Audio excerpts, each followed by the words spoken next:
Chceš si so mnou pripraviť ľahký koláč? Poď za mnou. Keby tak nie je to pečené, pretože nebude to ani v rúre, ale nebude sa to piesť. Ešte vám ukážem, ako to bude vyzerať. Takže takto to bude vyzerať. Takže takto to bude proste vyzerať. No, ideme na to. To je takýto piškoty podĺhovasté.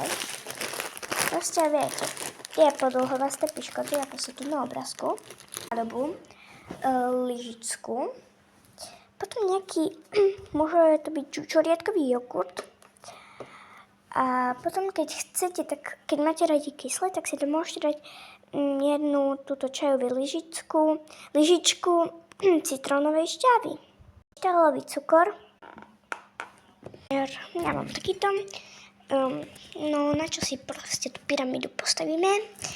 Ja už normálne nemám niečo sladké jesť, pretože všetko spapá, tak si idem túto pyramídu, no, takto.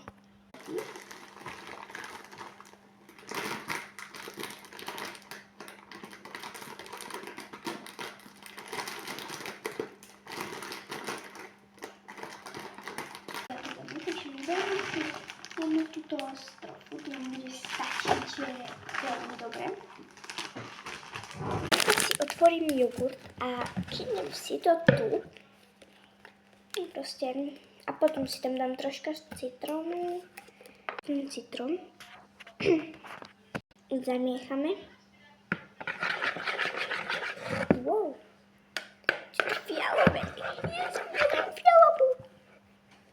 Viem, že čutoriedka je fialová. No taká, ale proste jogurt z toho je fialový.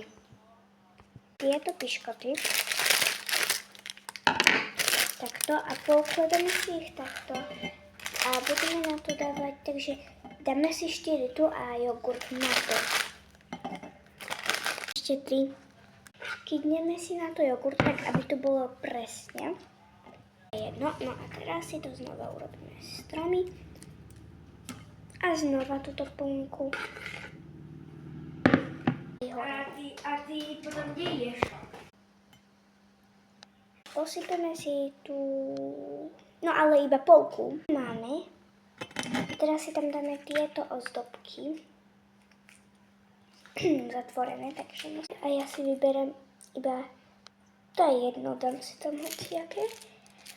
A už iba do chladničky stuhnúť. V 30 minútach vytiahnuté z chladničky, stuhnuté a môžeme pochutnávať. Takto vyzerá moja pyramida. Mňam a idem to ochutnať.